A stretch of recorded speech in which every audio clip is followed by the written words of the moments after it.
think so. Good evening. Good evening, you all.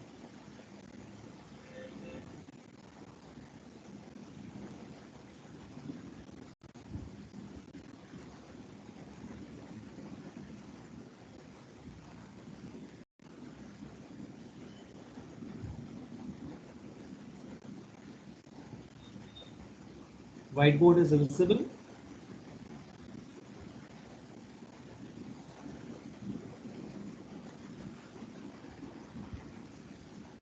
Now it is visible.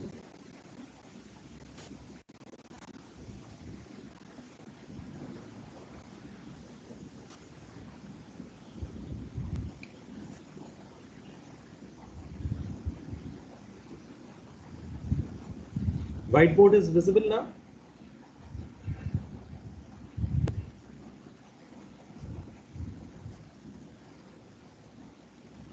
Students, can you see whiteboard? Yes. Okay, fine. So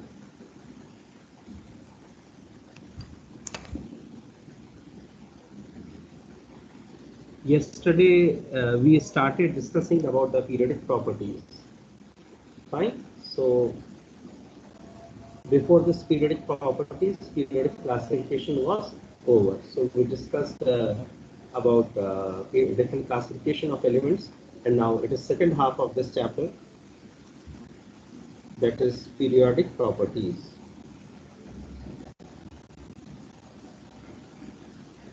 As yesterday I started periodic properties and wrote around 9 different periodic properties: atomic radii, atomic size, atomic volume,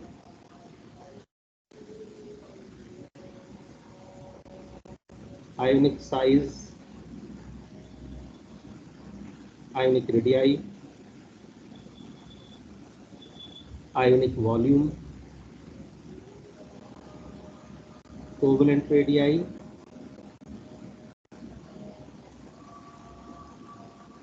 crystal radii or metallic radii. Metallic radii is also known as crystal radii. And then van der Waals radii.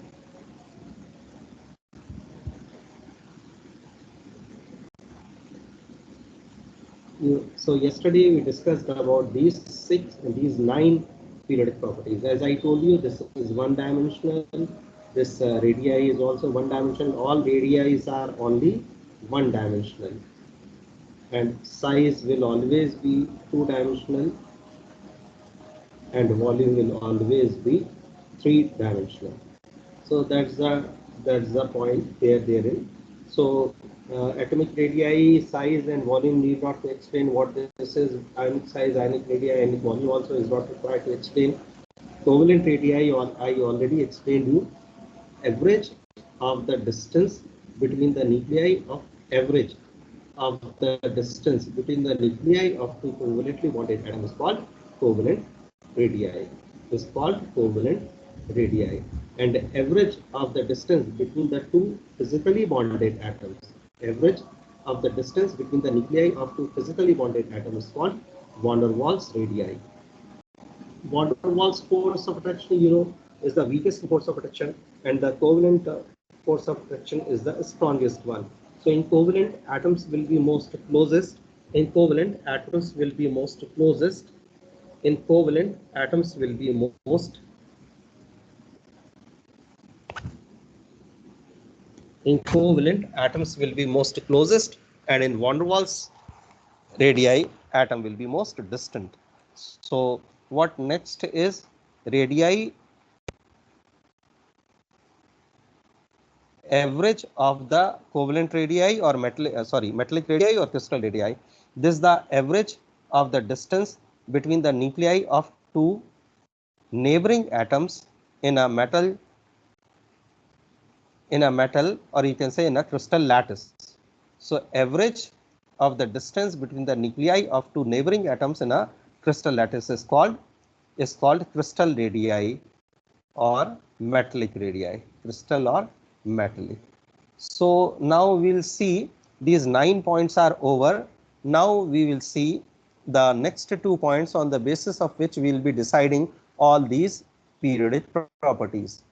So 2 main points on the basis of which we will be explaining all these periodic properties.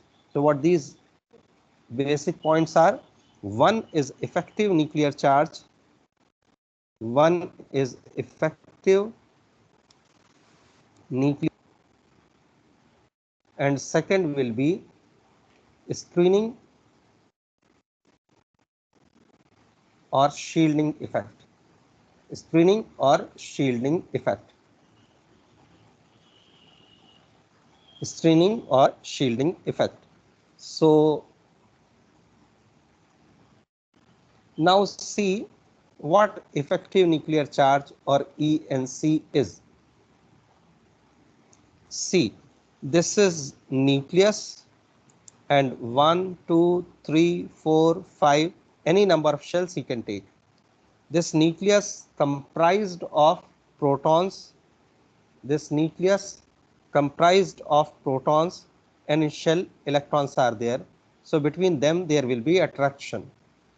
That attractive pull, that nuclear pull due to these protons, due to this nuclear charge, due to this atomic number, will be responsible for attraction of this valence shell or shells towards itself. That is called effective nuclear charge. Since this nucleus contains protons and these shells contain electrons and both are positively charged, so there will be attraction between these positively charged proton and negatively charged electrons. These protons are there in the nucleus, so this pull of the valence shell towards itself is called nuclear pull. So this nuclear pull is responsible for attraction of this valence shell or the shell towards itself. That is called effective nuclear charge, or you can say reduced effective nuclear charge, or you can say reduced nuclear charge. Reduced nuclear charge. So nuclear attraction is called effective nuclear charge. This effective nuclear charge or reduced nuclear charge is the net positive charge experienced by an electron in a multi-electron atom, due to which all these electrons will move towards will get attracted towards the nucleus. This is called ENC. When you move in a period, from left hand side to right hand side, when you move across a period from left hand side to right hand side, ENC increases. As you move across a period from left hand side to right hand side, from left hand side to right hand side, from left hand side to right hand side, ENC increases. ENC increases. And in group also, if you move down the group, top to bottom, down the group, then also ENC increases. You will be considering ENC till fourth period only, till calcium atomic number 20, calcium only, till calcium atomic number 20 only. In groups, you will be considering effective nuclear charge till calcium only, that's atomic number is 20. Because after 20 calcium, scandium, titanium, all these electrons will be there. So in those elements, electron will start entering into d subshell. So that is why you will only be considering ENC till atomic number 20 only, that is calcium. Now see, we'll discuss about this. This is nucleus and these are shells. These shells are made of electrons. In these shells, electrons are there. See, because of the ENC, this valence shell will tend to move towards the nucleus, because in this nucleus protons will be there, and these protons will be pulling these electrons towards itself. That is called effective nuclear charge or reduced nuclear charge. This electron will tends to move closer to the nucleus, but here also electrons are there. So there will be repulsion between these electrons. These electrons which are there in the penultimate shell will oppose this movement of valence shell towards the nucleus.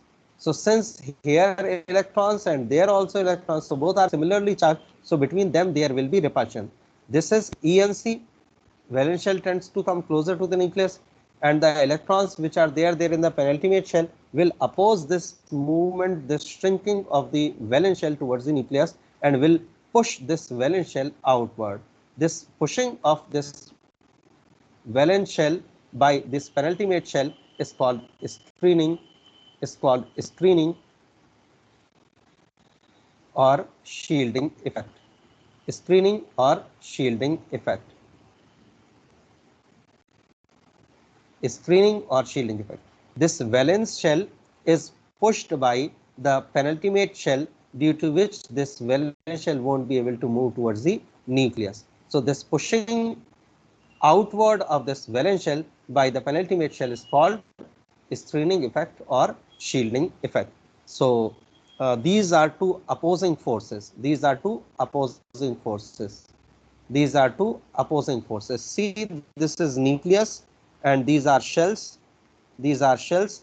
This valence shell is responsible for, sorry, this ENC, this ENC, this ENC is responsible for shrinking or movement of the valence shell towards the nucleus, and this screening effect or shielding effect will be responsible for pushing this valence shell outward. So these two opposing forces are acting there in an atom. If ENC will be dominant,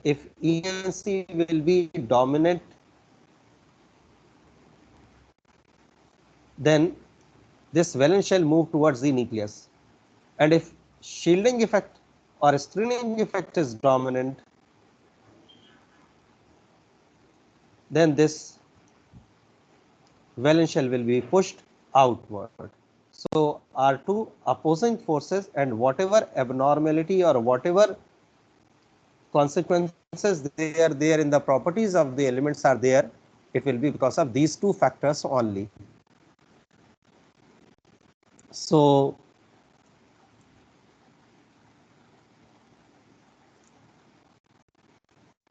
how we will calculate ENC? Now we'll see this.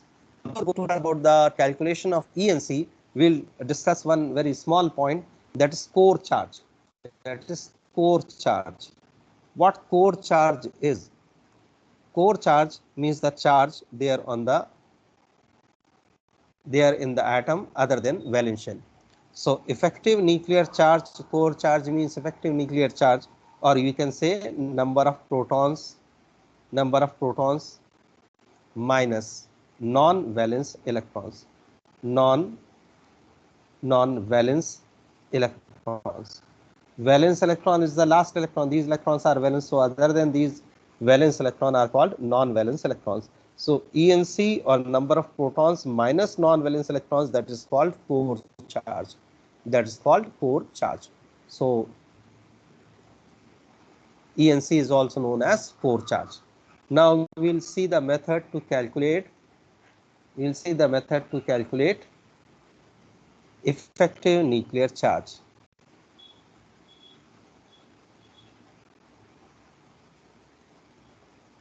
Calculating the ENC. How ENC will be calculated? See the formula for the ENC, that is Z asterisk is equal to Z minus sigma. What this is ENC, effective nuclear charge. What this is atomic number. What this is screening constant or shielding constant. Screening or shielding constant. Screening or shielding constant. So this formula we should remember. Z asterisk is equal to Z minus sigma. Sigma is screening constant shielding constant, Z is atomic number, and Z asterisk is atomic number. This shielding or screening constant is also known as Slater's constant. It is also known as Slater's constant. So now we will see calculation of Z asterisk, calculation of ENC, calculation of ENC, that is Z asterisk of calculation of Z asterisk in zinc for A, 4s electrons, and B, 3d electrons. We will be calculating Z asterisk, that is ENC, for 4s electrons and 3d electrons of zinc. Now see what will be the electronic configuration of this zinc. Electronic configuration of zinc.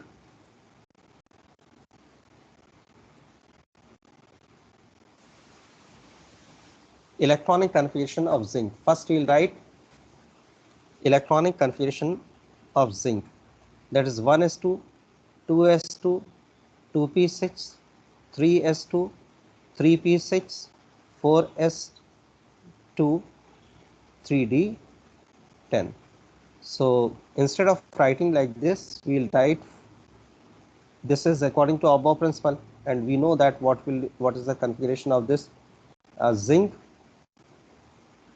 that is 3s2, 3p6, 3d10, 4s2.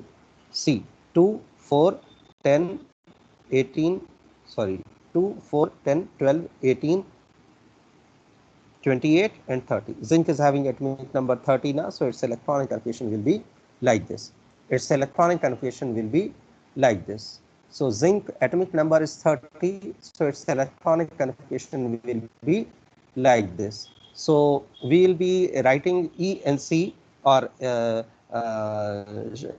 screening effect or shielding effect and ENC for this zinc. So first you need to calculate shielding effect for shielding constant or screening constant or Slater's constant for this zinc. So see what have you written? Electronic configuration is 3d10, 4s2.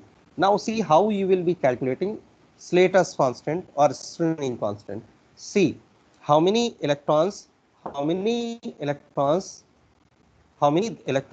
this zinc is having there in the pre-penultimate and first shell. This is ultimate shell, this is penultimate shell, and this is pre-penultimate shell, and this is the first shell. So in pre-penultimate shell, this is nth shell, this is n minus 1th shell, this is n minus 2th shell, and this shell is n minus 3 shell. So the electrons which are there in n minus 2 and n minus 3 shell, their contribution there for this Slater's constant will be 1. Their contribution electrons which are there in n minus 2 and n minus 3 shell, their contribution for this screening is constant or shielding constant will be 1. And how many such electrons are there? Total 10 electrons are there. 2, 4, 10. These 10 electrons contribute 1. Each electron will be contributing 1 for this Slater's constant. Now see how many electrons are there in n minus 1d subshell, n minus 1d shell, sorry, 3s2, 3p6, 3d10, 18, and each electron will be contributing 0.85.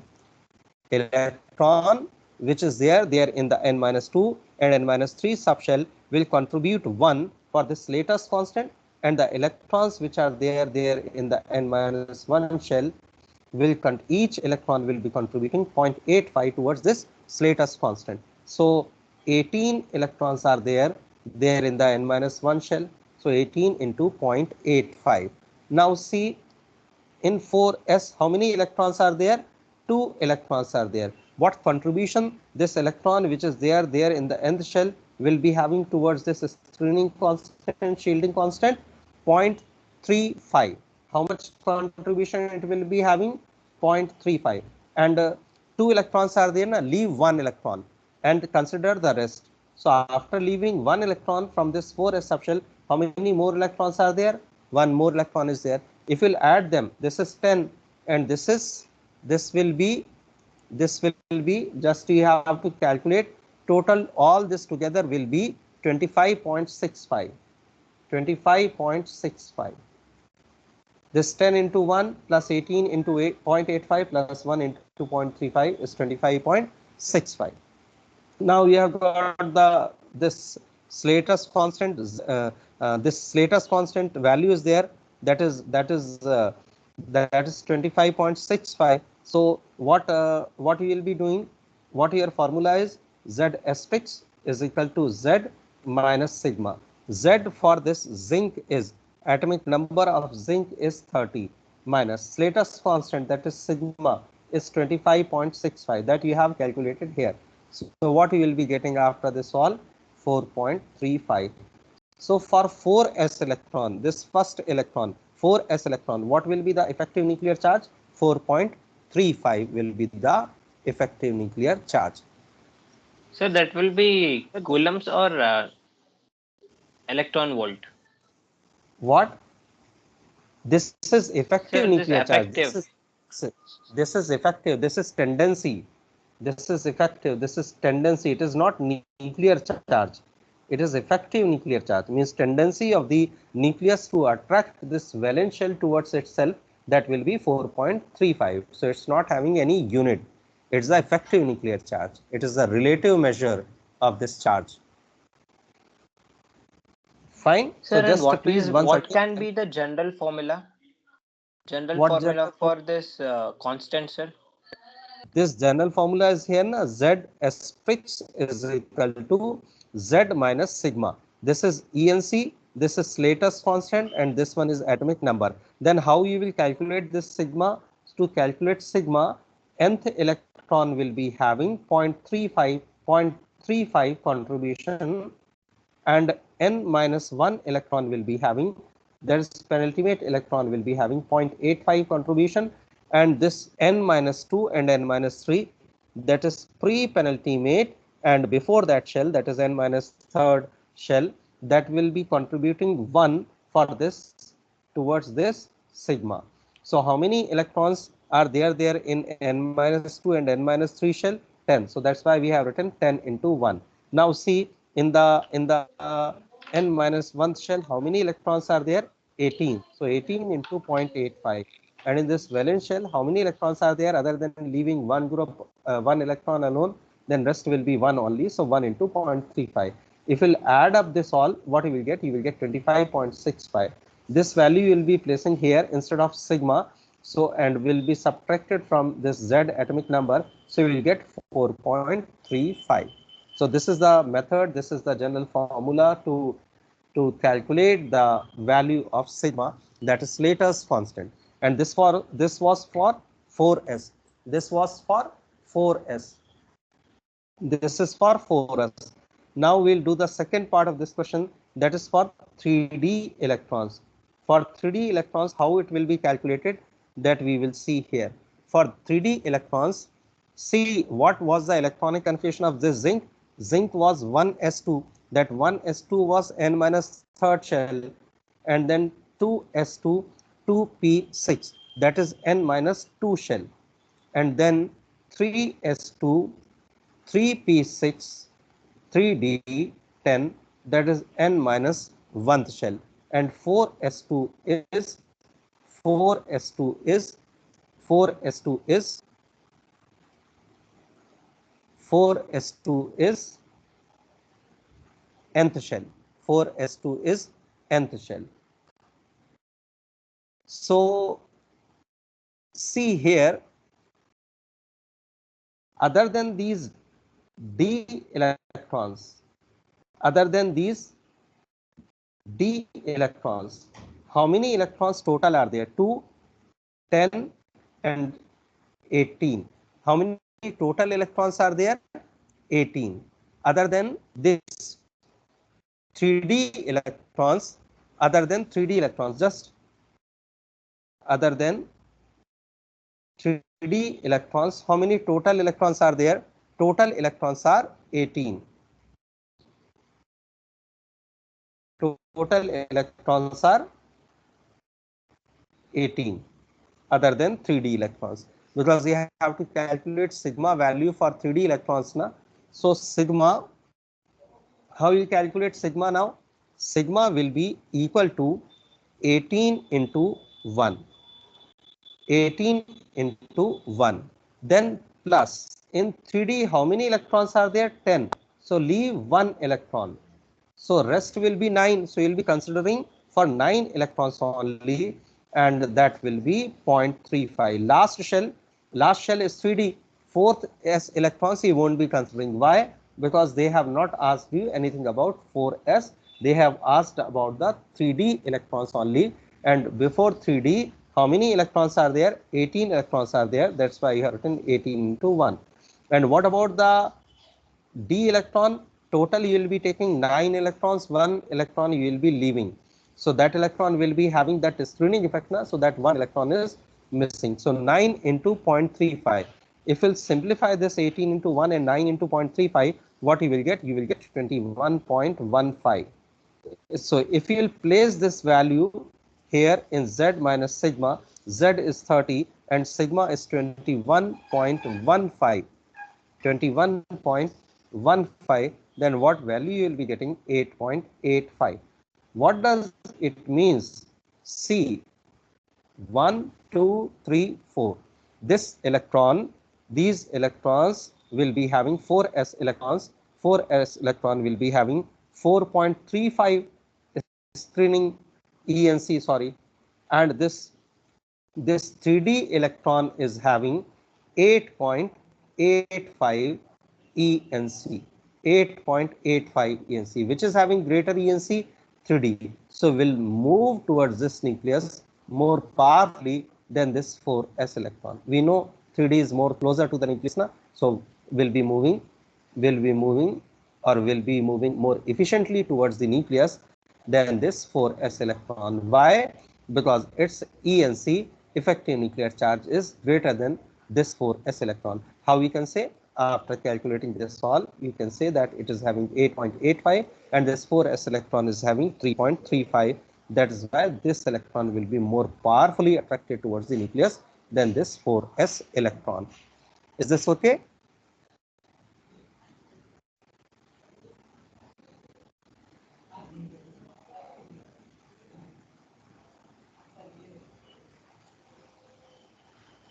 Students, is it okay? Yes, sir. Okay. So this is very important and difficult also. So we have to very prompt there in this all, because will be calculation will be taking a lot of time. So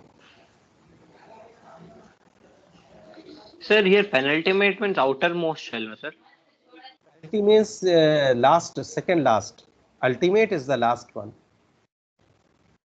Ultimate is the second last. And pre-penultimate means third last. So ultimate is the last one, then penultimate, then pre-penultimate or anti-penultimate. Okay, sir. Pre-penultimate is also known as anti-penultimate. So this was about the ENC, calculation of ENC for 4s and 3D electrons in case of Zn. So rules were there that for n-2 and n-3 electrons, you will always be taking one value for towards this Slater's constant, and then valence shell and penultimate shell and valence shell will be having different values. Valence shell will be having 0.35 and penultimate will be having 0.85. So accordingly, we will be calculating this ENC, and this ENC will be playing crucial role. As I told you, ENC is directly proportional to number of protons and inversely proportional to number of electrons. Here, any must either proton, if you are talking about this and this, if you are talking about this and this, then protons must be constant. And if you are talking about the ENC and protons, then electron must be constant. So any one must be constant. Either electrons or protons must be constant. Then only this relationship will be wrong, will be right. Then only you can use this relationship. Otherwise, it will be wrong. Now see, now we'll be Sir, talking about. and in terms of magnitude, sir, like force, sir, attractive forces are stronger than repulsive if they Mhm. are also of same magnitude, sir. Is that correct? Yeah, what can you repeat the same? Sir, Attractive like forces are. if we have, yeah, if we have attractive force and like repulsive force of same magnitude, attractive are more stronger than repulsive. Yeah, usually dominance will always be of negative things. Usually dominance, if magnitude is same, then dominance will always be of the negative things. If two bonding electrons and two anti-bonding electrons are there, then anti-bonding electrons will always be more dominating in nature. See, you can see in society two anti-social elements are there, but those two anti-social people will be more heavier than the thousands, or you can say hundreds of people there in the society. So their relatively their strength or their impact on positive thing will be more than what positive things are having on them. So if two anti-bonding electrons and two bonding electrons are there, then anti-bonding electron will not allow bonding electrons to take part there in the bond formation, although their number is equal then also. Sir, so attractive are stronger or weaker, sir? Attractive, if magnitude is more, then will be stronger. In the bond formation, they had given the sentence, sir, the attractive forces are more stronger than repulsive. Yeah, attractive forces will be more stronger if their magnitude is more, because that will be Coulombic force of attraction or electrostatic force of attraction. See Okay, what sir. I'll tell you. See, this is two types of forces are there. They are inside the atom. This is nucleus and this is electron. Between them, there will be Coulombic or attractive, sorry, Coulombic or electrostatic force of attraction. Which book you are talking about? NCRT, sir. Okay, fine. In NCRT, so many mistakes are there, baby. Instead of cis, they have written trans, and instead of trans, they have written cis. So many mistakes are there in NCRT. This is Coulombic or electrostatic force of attraction. That is nuclear force. That's nuclear force. Because both are positively charged now. This proton and this electron, both are positively charged. So this is nuclear force of attraction. And what about the electron repulsion? This is Coulombic. This is Coulombic or electrostatic force of repulsion.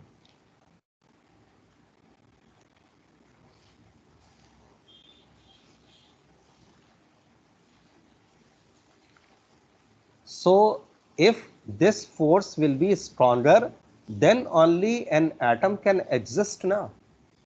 Then only an atom or any species will exist. And if this force will be weaker, then how an atom can exist? So in that context, they are saying that nuclear forces of attraction or Coulombic forces or electrostatic forces of attraction are stronger than repulsion. That's why all these elements exist now. That's Yes, why sir. all Understood, these, sir. but nowhere it is written that both will be having same magnitude. If both will be having same magnitude, then how they can survive? This will be stronger, then only can exist. So now we'll see the impact of this nuclear effective nuclear charge and the stirring or shielding effect on different properties. Now see first 9 properties what you wrote now. Those 9 properties: atomic radii, atomic size, atomic volume, ionic radii, ionic size, ionic volume, covalent radii, van der Waals radii, crystal radii. So those 9 properties what we wrote there earlier. So we'll talk about those 9 properties first. See, if we'll move across a period,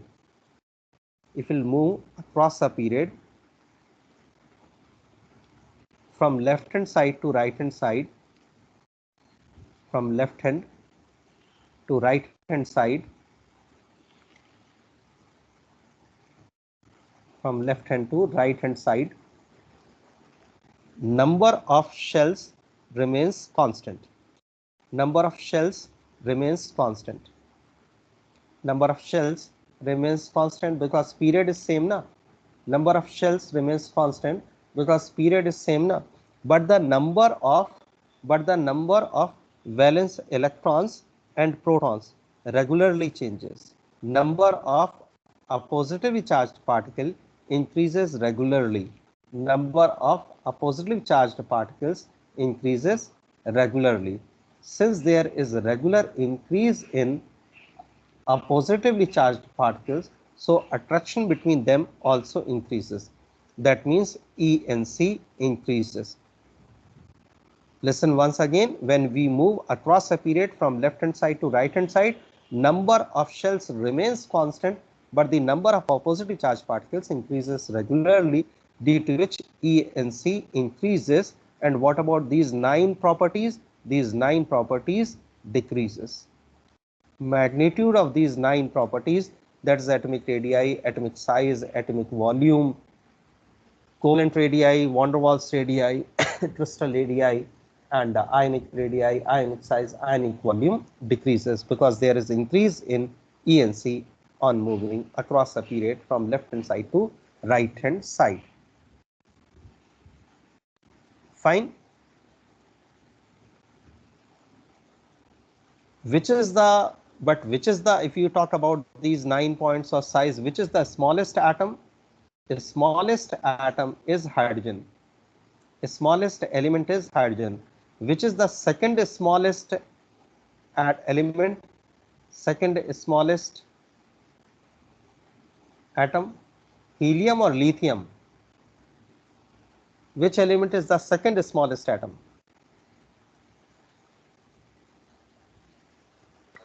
Lithium, sir.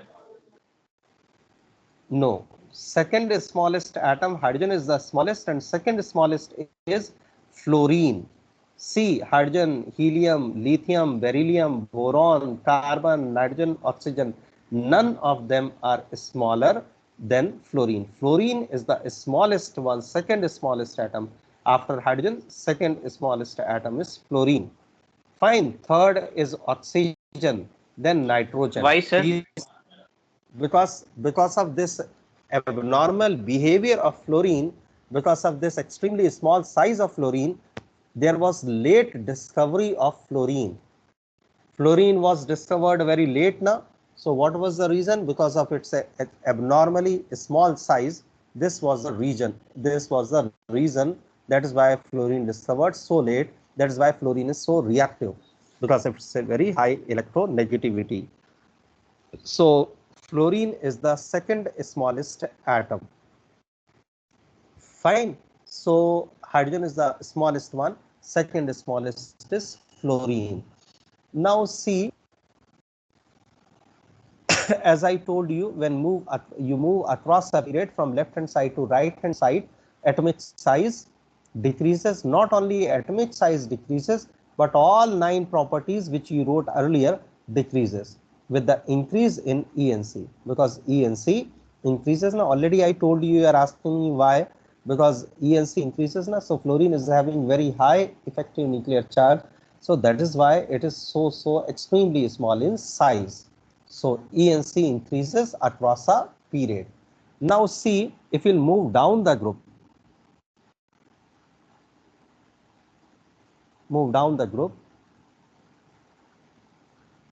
from top to bottom,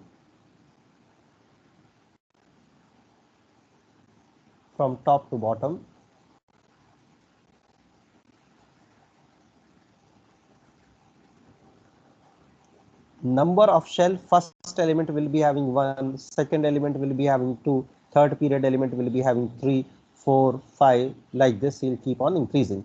See, when you move down the group, when we will move down the group, when we will move down the group, number of shells increases with the increase in number of oppositively charged particles. There will be increase in number of oppositely charged particles, and along with the increase in number of oppositely charged particles, number of shell also increases. Number of shell increases as you move down the group, and number of oppositely charged particle also increases. Number of oppositely charged particles also increases.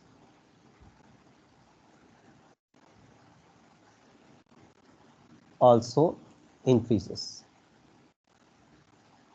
due to which shielding effect also increases. Shielding effect or screening effect. Shielding effect or screening effect also increases, which results into increase in these 9 properties too.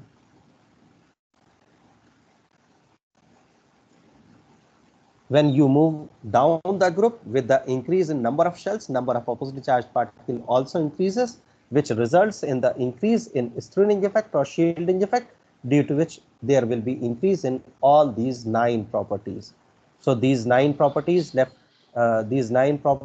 means atomic size, atomic radii, atomic volume, ionic size, ionic radii, ionic volume, crystal radii, van der Waals radii, and covalent radii. All these properties across a period decreases and down the group increases. Why across a period increases? Because there will be increase in effective nuclear charge.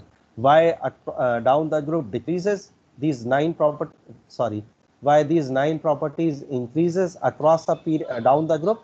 Because there will be increase in shielding effect or screening effect.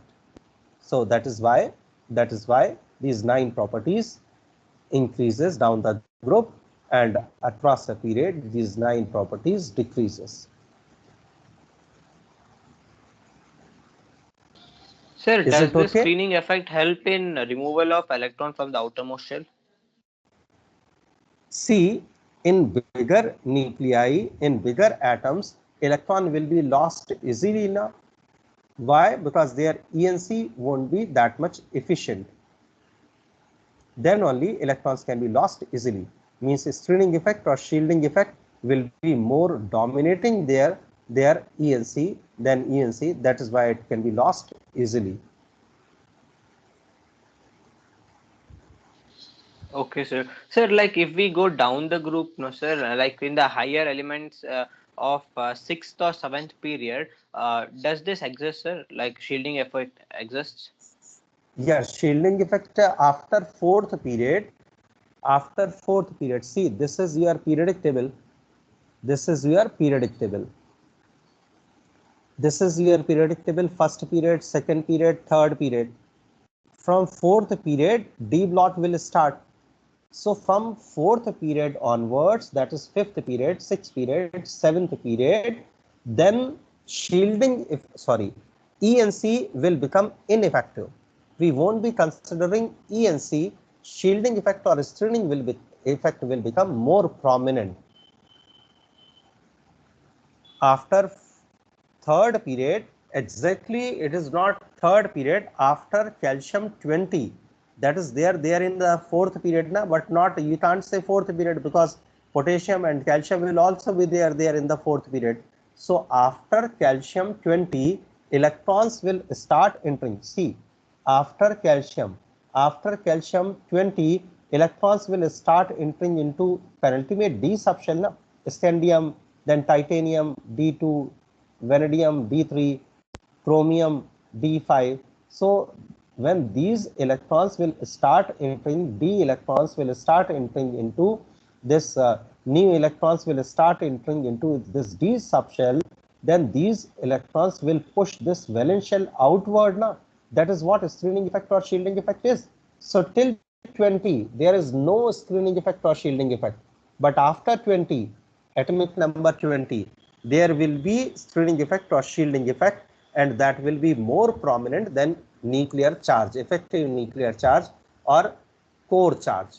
So after atomic number 20, you won't be considering ENC, you will be considering only shielding effect or screening effect, because that is more prominent.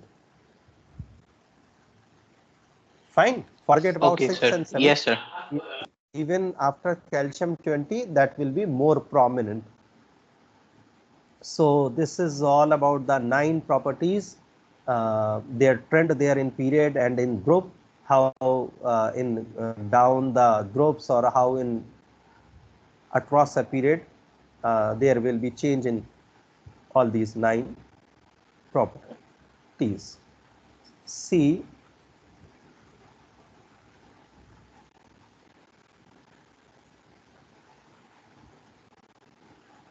what next is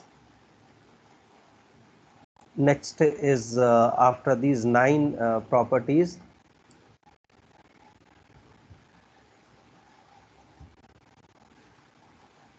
see, as you have said, covalent radii, van der Waals radii, and so many things. In case of noble gases or inert gases, there won't be any covalent bond now. So there is no question of covalent radii. There only van der Waals radii will be there. And as you have said, that left to right across a period, atomic radii, ionic radii, this all 9 properties decreases now. So inert gases must have the lowest value, but is not so. Inert gases won't be the smallest one. Why? Because the inert gases are having van der Waals force. That is a physical sort of force, and that is not so effective, not so efficient. So there will be increase in, there will be high jump in size.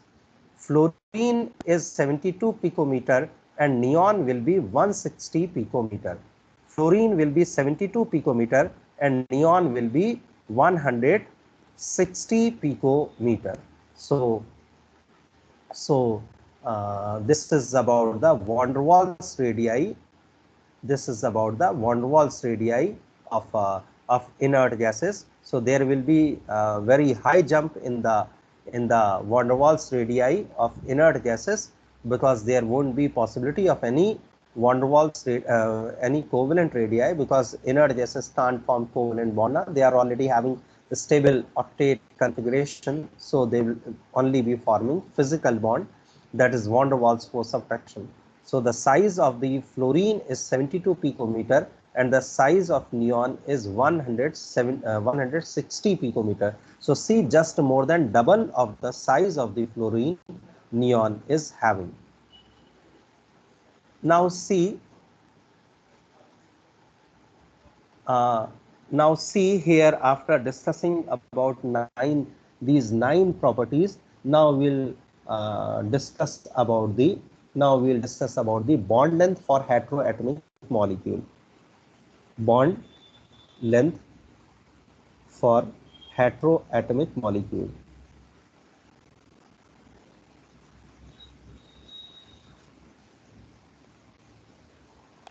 Like CO2, sir? Yeah, no, not diatomic. We are talking about diatomic molecule. Bond length for heteroatomic molecule. Bond length for heteroatomic molecule. First is Shoemaker and Stevenson formula. Shoemaker and Stevenson formula. What Shoemaker and Stevenson formula is? See, first example for this. This is bond length A, B, bond length of two different atoms. These are two different atoms. A and B are two different atoms. So bond length in case of two different atoms, it will be RA, means radii of first atom, plus radii of second atom, minus 0.09 HA minus HB. This will be there in picometer. This will be there in picometer. So what this HA and HB is? HA and HB are electronegativity of A and B. Electronegativity of A and B. RA is the radii of A atom, RB is the radii of second atom, and then minus 0.09 into HA minus HB. This HA and HB is electronegativity of two atoms A and B. Bond length of H2 is equal to 0.7 angstrom. Bond length of H2, bond length of H2 is 0.7 angstrom. See what they have given. Bond length of H2. Bond length of H2 is 0.7 angstrom. Bond length of H2 is 0.7 angstrom, and bond length of HF. Bond length of HF. This is question they have given. Bond length of HF is 1.42 angstrom. Then electronegativity value of H2 and F2 is 2.1 and 4. Is 2.1 is 2.1 and 4. You know fluorine is the most electronegative element now, and its electronegativity value is 4, and electronegativity of hydrogen is 2.1. Find bond length of F2. Find bond length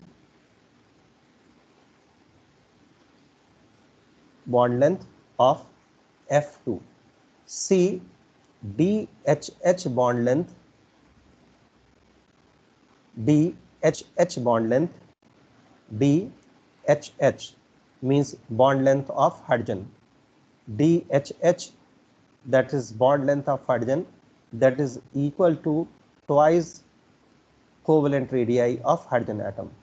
What this RH is? Covalent radii of hydrogen atom.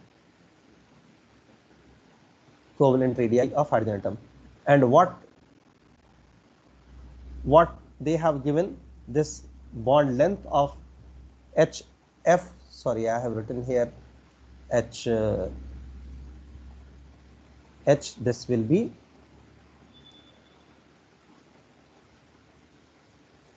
here. I have written bond length of HH, that is 0.7 they have given. This is HF, this is 0.7. So bond length of H2 is 0.7, and that will be equal to covalent radii. So what you have to do here, bond length of H2 they have given is 0.7. Bond length of H2 they have given 0.7 angstrom, and the bond length of radii will be this A and B, that is H2 and F2, and this is electronegativity. So what we will do, bond length of AB is equal to minus 0.09. This HA is 4, and what HB is 2.1. And what about the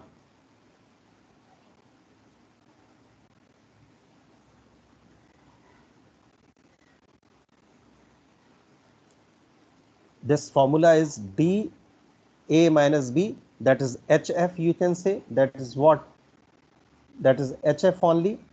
And now they are asking about the bond length of F2. So bond length of HF they have given 1.42, so you'll be putting that value over there. 1.42 is equal to, now see, you have to calculate radii of A and B. Radii of A, bond length of H2 given is 0.7, so radii of will be half of this, that will be 0.35. 0.35 plus. Now see RB. RB is F2, bond length of F2, that you need to calculate, that we need to calculate. F2 is to be calculated. So now see, this DA minus B is 1.42 is equal to 0.35, and bond length of fluorine is to be calculated, minus 0.09. This is 4 minus 2.1, that will be equal to 1.9. If you calculate this all, you will get the bond length of fluorine. So see once again what they have given here. They have given here bond length of HF. This is bond length of HF. They have given it here 1.42, so that we wrote here instead of DAB. And what about the radii of A, that is H2? Radii of H is, bond length of H2 is 0.7, So radii will be 0.35. What about the second element? Bond length of that second element is to be calculated. Bond length of the second element is to be calculated minus 0.09, 0.09 electronegativity of A minus electronegativity of B. So that will be written here. In this way, you can place this all value and you will get the bond length for nitrogen, whatever it is coming. Fine. Yes, sir. Sir, So and for just same atom? pardon. For same atom, sir, like O2 means O and O. That also we will discuss. First, we will discuss about the heteroatomic molecule. Then after this, we will discuss about homoatomic molecule also, homonuclear molecule also. This was for heteroatomic molecule. Homoatomic is very easy. Nothing, it won't be having this much complication. Fine. Is this okay?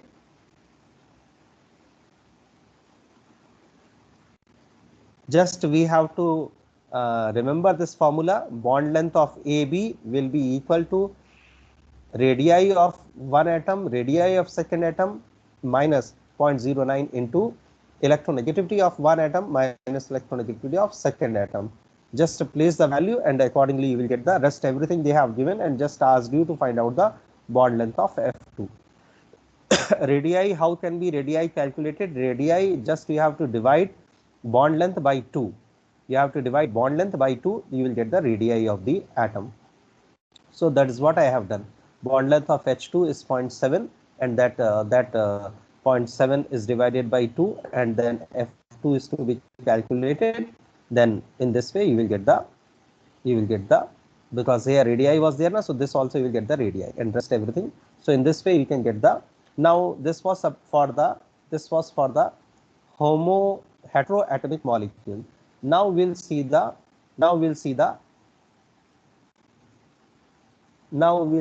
bond length for homoatomic or homonuclear molecule. Bond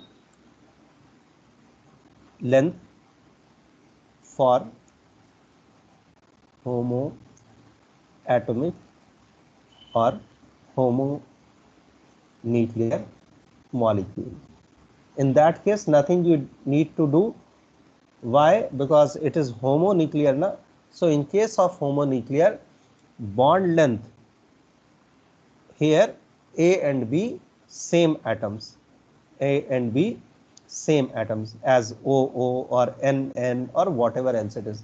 Bond length of homonuclear molecule is equal to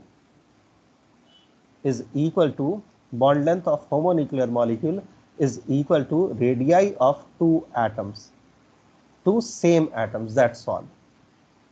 So what bond length is? Bond length is sum of bond length is sum of bond length is sum of bond length is sum of two covalent radii. Sum of covalent radii of two atoms. So there you need not to multiply this by difference of electronegativity into 0.09 plus Ra plus Rb. Here that won't be required. Just simply you will be writing Ra plus Rb. That's the bond length of the homonuclear or homoatomic molecule. Yes, sir. Fine. Okay, so this is all about for all these 9 properties, and then related to those 9 properties, we discussed about ENC and the screening effect, shielding effect. We discussed the calculation for this ENC also, and then we discussed about the bond length for heteroatomic and homoatomic molecules too. So this is all for today, and tomorrow I am not sure whether I'll be able to take class or not. So if not possible, then we will have last Sunday we did it now 8 to 10. So 10-15 minutes before your next class, I'll leave you. So if tomorrow it won't be possible, then we'll see. We'll try to have class of this 2-hour session there on Sunday, so that you won't be having any loss. So that we will, in that class, we'll start with the remaining periodic properties that we will be starting from ionization energy, and there I'll tell you, we'll discuss so many questions based on this all. Fine. So thank you very much, you all. Yes, sir. Thank you very much. Thank you. Thank you, sir. Bye. Fine. Bye.